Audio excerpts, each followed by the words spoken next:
오늘도 값없이 베풀어 주시는 주님의 끝없는 은혜를 누리며 승리하는 국민의 모든 분들이 되기를 소망합니다. 사람은요, 누구나 시간이 지나면 지난 일들을 잊어버리게 됩니다. 물론 잊어버리는 것이 더 도움이 될 때도 있기도 하죠. 시대의 기억도 마찬가지입니다. 오랜 시간이 지나고 나면요, 아무리 강력했던 기억이라 하더라도요, 다음 세대가 되면 어렵지 않게 사라져 버리고 말지요.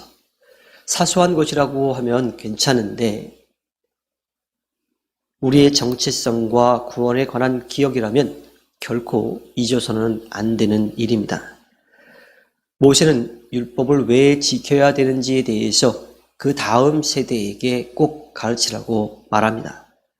주님의 역사를 듣고 깨달아서 율법을 지키면 이스라엘의 다음 세대도 그 앞 세대가 주님의 도우심과 주님의 이끄심을 받았던 것처럼 그렇게 주님의 돌보심과 이끄심을 받게 될 것이었습니다. 이스라엘 민족에게 세대가 지난다라고 하는 것은요, 주님이 행하신 놀라운 일들, 그 일들에 대한 것을 직접 경험한 세대가 지나가 버린다라고 하는 겁니다. 주님의 기적과 이적을 직접 보지 못하고 경험하지 못한 세대가 되면요, 주님이 정말 그런 일들을 하셨을까? 라고 의심하는 사람들이 생겨나기도 할 거고요. 또 그냥 그랬다라는 이야기가 전해질 뿐이야 라고 전설로 치부해버릴 그러한 사람들도 나타나게 될 겁니다. 그러니 의심하고 또 적극적으로 부인하는 사람들도 나타나게 되면 그 믿음이 흔들릴 수밖에 없는 거지요. 하지만 세대가 지나도 주님이 그 놀라운 일들을 하셨다라고 하는 것을 기억할 만한 그런 증거가 있었습니다.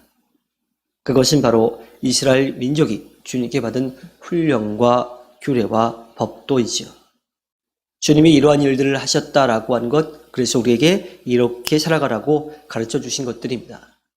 우리에게도요, 성경이 바로 그 역할을 합니다. 성경은 주님이 인간의 몸으로 이 땅에 오셨다라고 하는 증거이고요, 다시 오셔서 구원을 완성하실 것이라 라고 하는 예언이 담겨 있습니다.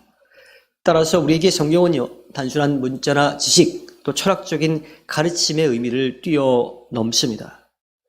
우리를 사랑하시는 주님, 그분의 능력에 대한 사랑과 은혜에 대한 기록이며 또 살아계신 주님이 우리에게 말을 건네오시는 주님의 음성이지요.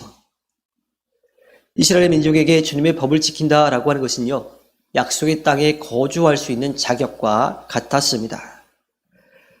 조상들에게 약속해 주신 그 땅에 들어간 사람들은 주님의 말씀을 믿고 따르는 사람들이었습니다.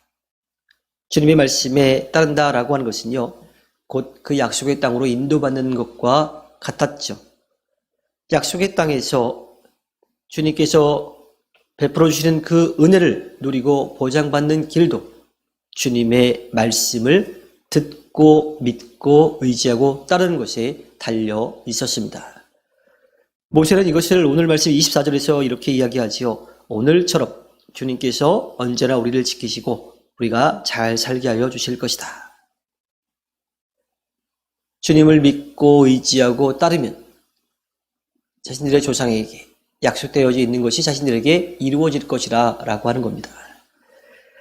말씀은 주님의 자녀들이 고통받고 있을 때 주님이 그것을 들으시고 보시고 그것에 대해서 반응해서 이 땅에 내려오셨다라고 하는 증거입니다. 성경에는 우리를 사랑하시는 주님의 마음이 담겨져 있지요. 그리고 우리를 위해서 베풀어 주신 사랑, 그리고 우리를 위해서 완전하게 완벽하게 이루실 구원에 대한 이야기가 담겨 있습니다. 따라서 이 말씀을 믿고 의지하고 따라가는 사람마다 주님의 놀라운 능력을 경험하게 되고요, 또 주님의 자녀로서 우리에게 보장되어 있는 주님의 사랑과 은혜를 누리며 살아갈 수 있게 됩니다. 이것은 이미 우리들에게 선포되고 또 약속되어져 있어요. 다만 우리가 그것을 믿고 따라야지만 그것이 우리가 누릴 수 있게 된다라고 하는 겁니다. 우리를 향한 끝없는 주님의 사랑을 알고 믿고 따라서 주님의 뜻을 이루어가는 삶을 살아내야 합니다. 주님께서 허락해 주신 오늘 하루를 살아갈 때에 성령을 의지하여 하나님의 자녀로 예수 그리스도의 증인과 제자로 살아가 주님께 기쁨을 드리는 꿈미래 모든 분들이 되기를 주님의 이름으로 부탁드립니다. 기도하겠습니다.